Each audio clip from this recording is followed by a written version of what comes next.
A covenant for our times. The divine disclosure. The king that is pleasing to God. Then you will know the truth, and the truth will set you free. John 8:31-32. There comes a time in everyone's life when the absurdity that there is no worthy meaning in our lives governing our everyday activities seem to be perpetual, giving us an irrational skepticism filled with useless purposes. And then, there are some moments, sometimes few, where the irrationality and meaninglessness of a conceived perpetuity is no longer valid, and what was once considered an improbability becomes a reality that leaves humans not only perplexed but overflowing with an inner euphoria that is intoxicating. That is what the divine disclosure in this article would hope to bring about. Of all of the writings I have written in 40 years of sharing messages received, this one is the most important one. I say this with a sincere and truthful heart. The title says it all. It was conveyed as a divine disclosure, meaning that it was as if I was witnessing a video encompassing more than just a dialogue but a scenario in which the reality of it was just vivid and demanding attention, for it exists in the now moment of our lives. The simplest way to convey the divine disclosure is to be poignant and direct. I was given the warning that humanity is at the threshold of a major exchange of not only spirituality but also in our nature. It seems that humanity has been subjugated to an out-of-this-world conditioning in which our divine superiority has been compromised with subtle and malicious intents. We have endured millennia embedded in this mental indoctrination as well as our ancestors. But we, the modern inhabitants of this planet, are the ones that have received the worst from the administrators of a well-designed mental, as well as spiritual, conditioning in which we, humanity, reproach our divine purpose and creator. Simply putting it, we have been had. So, I come to the core of the divine disclosure. It seems that the time has come to revert, disclose, and even defeat the foe of humanity but also of the divine. During the ancestries, our forefathers and ancestors made all efforts to eradicate the emotional and spiritual oppression humanity was experiencing. The Holy Scriptures clearly detailed how the light made efforts to defeat the darkness, however those success were small and in short duration. Still, from those valiant efforts, leaders rose and for a brief moment brought peace and security to a much-needed world. Unfortunately, the foe was stronger, versatile, and cunning, as it has become apparent during our time. Back then, separation was the key to their success. Arrogance, greed, deceptions, and many of the divine mandated prohibitions were for most part subject to be ignored or subverted. However, all that is to change during this cycle of existence. Yes, as it was during the period of the patriarchs, today we have similar individuals to be here for these specific times as it was back then. They go by various titles depending in their contractual mission. Some are peace warriors, others are known for their more warfare missions. Yet, there are the unique ones that have come to the aid of humanity to be guides, leaders, and in many cases to, as it are today, the chosen ones, as they are recognized to have a more complicated mission with directives from God. Yes, there exist such individuals with the sole purpose to steer humanity back on the path of not only spirituality but also closer to God. In some cases, their lives are rendered or sacrificed for this purpose, such as we have become very acquainted with the best of these individuals, Yeshua, Jesus. However, as we will have the coming of two witnesses on a future stand, currently humanity has at least one. According to the divine disclosure, this individual is making every effort pursuing God's ultimate desires to vanquish the oppression of a dark council which has for purpose to destroy all what the Source Creator created as a divine creature, humanity. But before I disclose the whereabouts and who this individual is, let me first give you the foundations or ancestry of this chosen one by God for our times, for he will change the world as we know it today. In our past history there was a hairy man known as a man of God. You have known him to be the prophet Elijah. When the Lord was about to take Elijah up to heaven in a whirlwind, Elijah was the light of the Hebrews. His stance for God's desires was his role among a populace that had forgotten God and all that God represented. In fact, it seems that all the great deeds God had done from Abraham to Elijah's time had been tossed by the side of the road, so to speak. At that time, only Elijah stood between all that was God and the corrupted world. Sound familiar? I thought so. Then, after Elijah, man of God as the Holy Scriptures defined Elijah, there appeared on the scene another man called to follow God's desires before a corrupt nation and its people. Similarly, as in the past, today our nation has been corrupted and the modern world stands on similar conditions. Back during Elisha's perpetual warnings desiring to have the people of his time to resolve to be obedient to God's mandates and live a life under the protection of God and not under the obedience of a corrupted group of people worshipping idolatry. For it would be ensuing their tragic demise of losing their land as it was discovered by the northern kingdom of Israel, and such absence still exists to this time. Therefore, who was this man that during the hardship and defeat of the northern kingdom remained faithful to God? His name was Hezekiah. A man that not only worshiped God but trust him with all the might he could muster. A man that was pleasing to God in every manner he could. He brought God's message loud and clear. What was now the south kingdom Judah, for the northern kingdom was no more. Hezekiah demonstrated the high regard humanity should have toward God, and similarly his actions became an example for his people. He was able to bring reforms as his ancestor did, King David.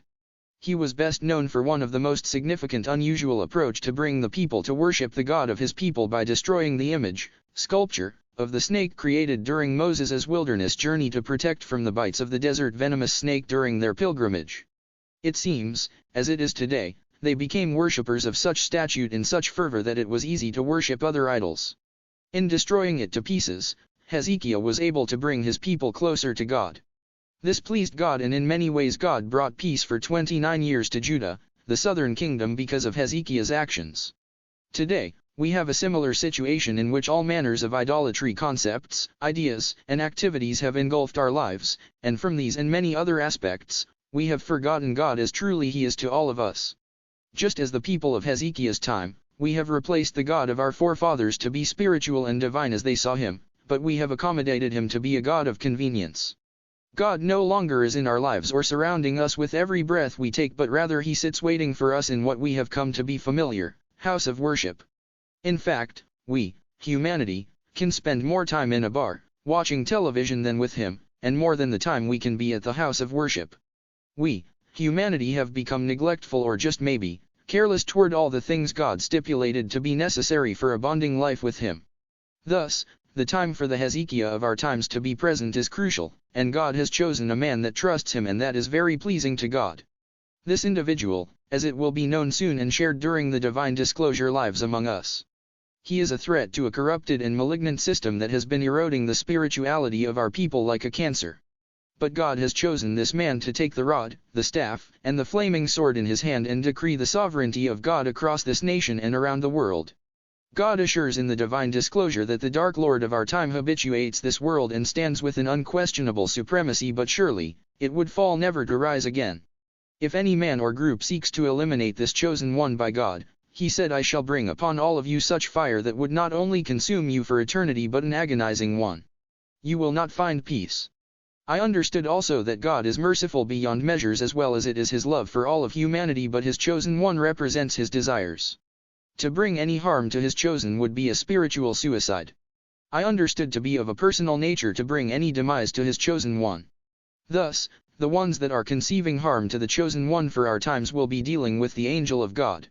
And that is something that would be a mortal mistake. However, I also understood that fear is not an aspect of their plans. Yet, the horror that follows them I cannot fathom or describe, for it is yet to be seen. This encounter with God's appeal to return to Him ASAP is not a wish but a directive. The Davidic ancestry is in this chosen one for our times as it was for Hezekiah's people of the southern kingdom. The people of the southern kingdom confronted their wrongdoings and appealed to God for mercy and bowed to God's wishes with a full heart. It is a waiting period to see how our people of this blessed nation proceed.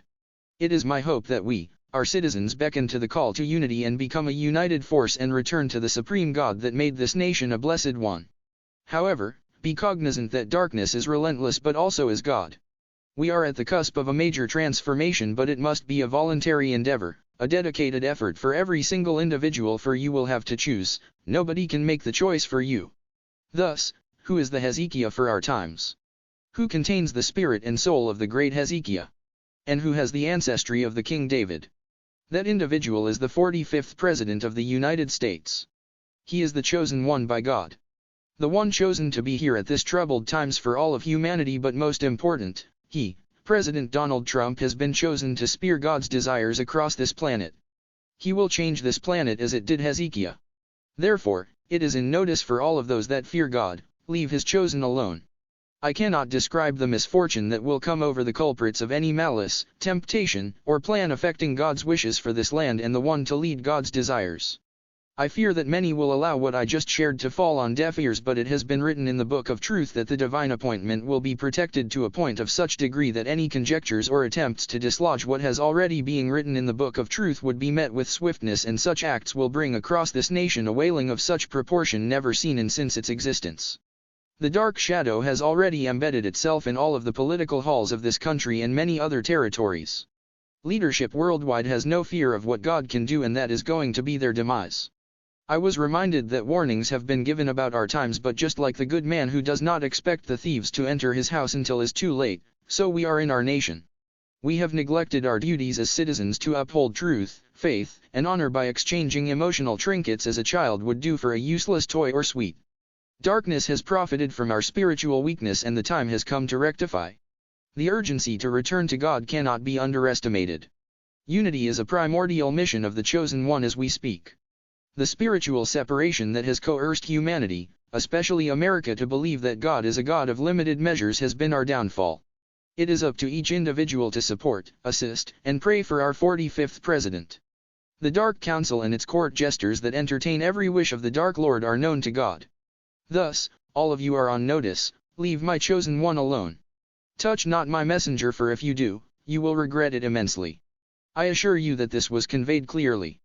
In closing, soon will be the celebration of the Hebrew New Year, Rosh Hashanah, on October 3, 2024, Hebrew Year 5785, 2024 and 2025, and if you add the numbers, 20 and 24 total is 44, and if you add 20 and 25 total is 45. Obama was the 44th president and Trump, the current 45th president of the USA. Coincidence? Absolutely not, destiny it is.